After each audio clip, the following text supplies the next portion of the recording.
Over the last 7 days, I've studied tons of intros from some of the top creators on the platform. And after looking at all the data, I've uncovered 11 different strategies that you can start using right away to increase your audience retention, all for the price of clicking the subscribe button. Now, before we dive in, let's first define what a YouTube intro is, in case you think it's neon text spinning around a dubstep. A YouTube intro is showing the viewer why they should stay watching the video. You've already made a promise of value in your thumbnail and title, and now you have to show that you'll deliver on that promise and not just rickroll people. Which leads us to our first and most shocking YouTube intro strategy, which is to not over edit. And that may seem contradictory because you think that you might need more editing because humans have short attention spans. But take a look at this example from Casey Neistat. The title of this video is All-Time Greatest Airplane Seat, Emirates First Class Suite. And we see a picture of him sitting in this really fancy airplane seat. When we click play on the video, it is just a clip of the chair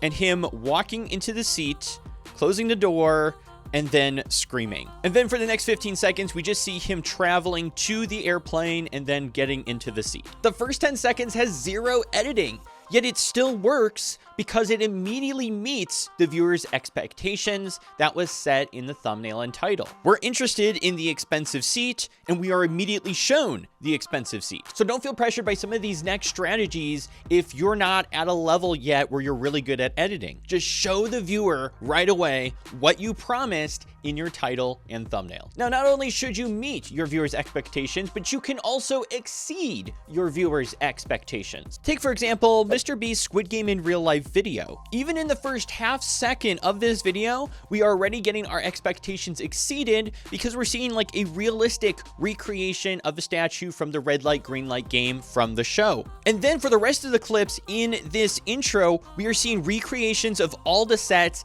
and that they actually look like the sets from the show. And we can see that this isn't just some rinky-dink recreation. Like, they went all out, and that means we know we're gonna get a ton of value. And so it didn't just meet expectations, it exceeded them. And who doesn't like getting more than what they were promised? Another great intro strategy that also comes from Mr. Beast is setting up the video with a goal and then showing the misfortune and painful struggle that will be coming up. In Mr. Beast's video, 7 Days Stranded at Sea, the video starts with them on a raft in the middle of the ocean having to try and survive 7 days without anyone being there. And then a few seconds later, we see the words coming up appear on screen, which shows us that coming up is going to be horrendous conditions for them. They're not enjoying their time there, and that this is not going to be an easy challenge and they might give up. So we're interested in seeing the horrible things that are going to happen to them, and we're also interested to see if they're actually going to be able to survive 7 days on a raft in the middle of the ocean. And obviously for this to work, sometimes it actually does make sense. First, film your video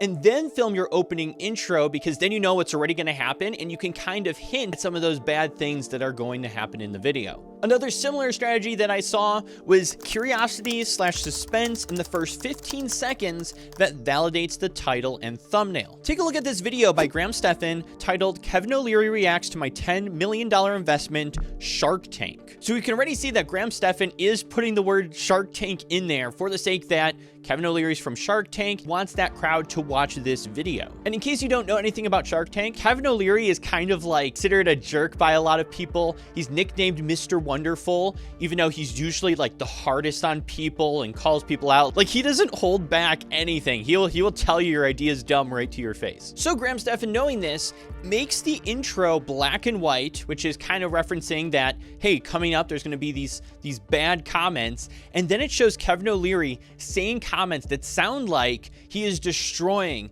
Graham Stephan's $10 million investment.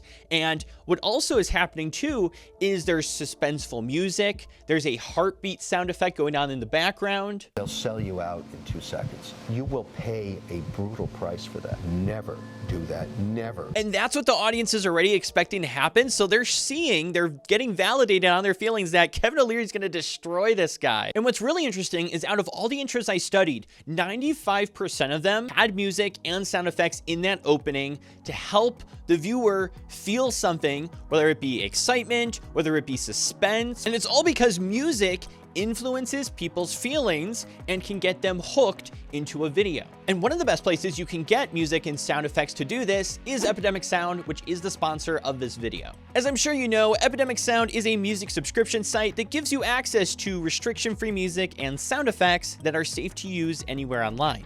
And not only do they have really good sounding music, they also make it really easy to filter through the music so that way you can find the right song for your intro or your entire project. Once you sign up, you just need to add your social media channels so they know not to claim your channel, and then you can head over to music. Then when you scroll down, they actually have a moods section. So depending on what you are trying to do with your intro, whether you are trying to create the suspense and go that route, or you're trying to show the excitement about what's coming up, you can find the right mood you're trying to get your viewers to feel. So for example, I can click on suspense, and then I can also sort this further by the mood, by genre, the duration, the beats per minute, whether I want vocals in there, etc. If you're ready to soundtrack your content, you can click my link in the description to sign up. And if you want to explore some of the music I use, right when you click on that link, there is a little playlist of some of my favorite tracks. You can click on them, listen to them, check it out. Moving on to the next intro strategy that is also kind of related to the last one is using the coming up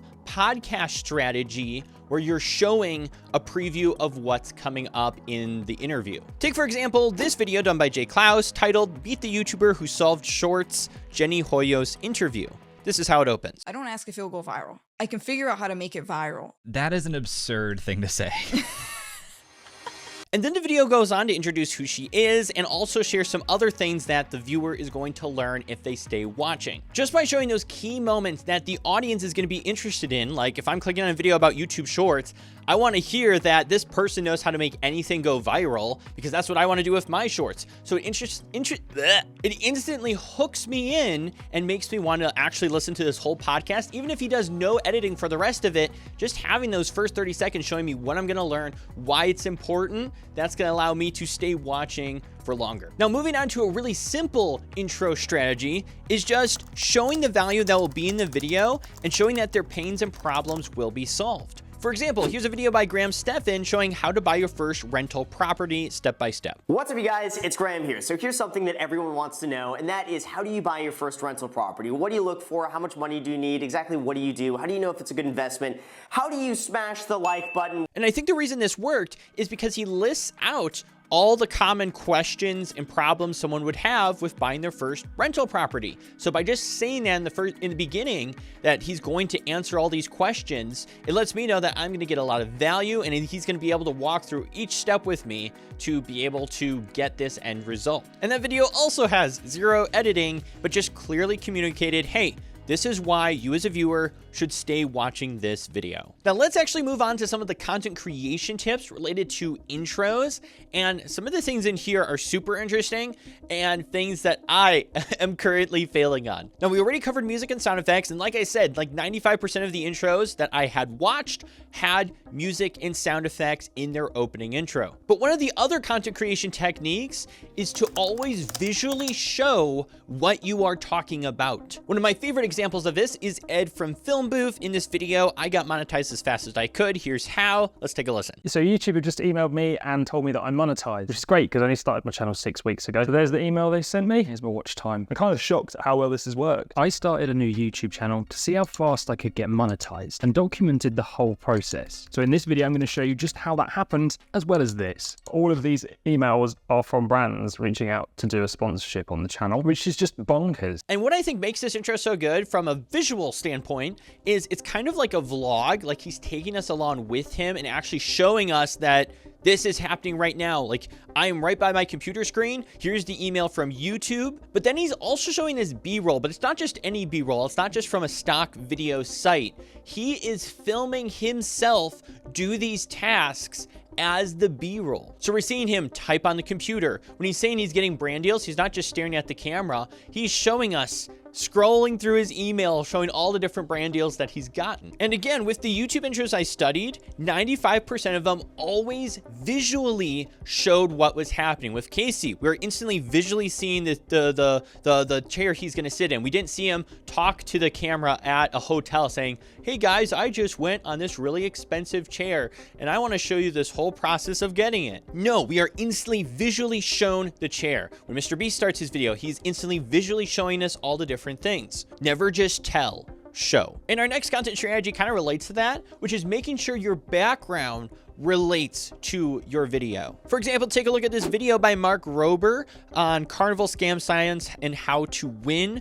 The video starts out with him at a carnival measuring a basketball hoop and showing us that it's actually taller than it should be. And then it cuts to a clip of him outside of the entire carnival area talking about what he's about to do. This also lets us know that, hey, he is actually here right now. We are about to get right into the content. We can see that we are actually going to get what we want from this video. And then we also get a bunch of B-roll clips of some of the different games and some of the ways they are testing and measuring and trying to figure out which ones are scams, which ones are not, and how to win them. But I think the main key there is to actually visually be there. If you are talking about selling houses, be outside the house. If you are talking about a convention you're going to, the opening shot should be you outside of the convention. So if it's at all possible, make sure your background is related to whatever you're talking about. Now, another strategy for increasing engagement is jump cut zoom ins and zoom outs. This is also something Mark Rober did in that exact same video.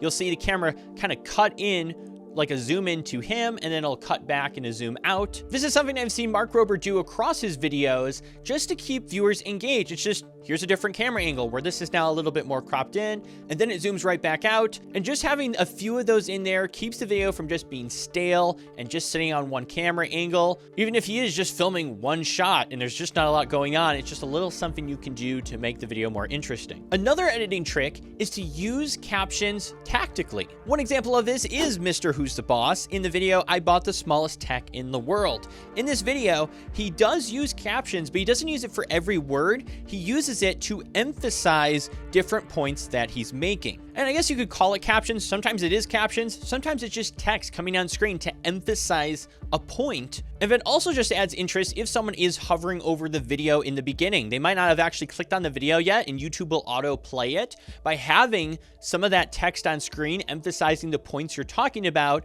it's kind of already showing the viewer, even though there's no audio, what the video is about, that this is actually high quality, that there's actually some interest here. Now, if you are a beginner who's gotten a lot of value out of this, you may want to check out our full YouTube course that we put out, teaching you everything from how to optimize your YouTube channel and start it, to how the algorithm works, how to actually make thumbnails people click on, how to rank in YouTube search. All those questions and more are answered in this video, so definitely go and click here next and continue your YouTube growth journey.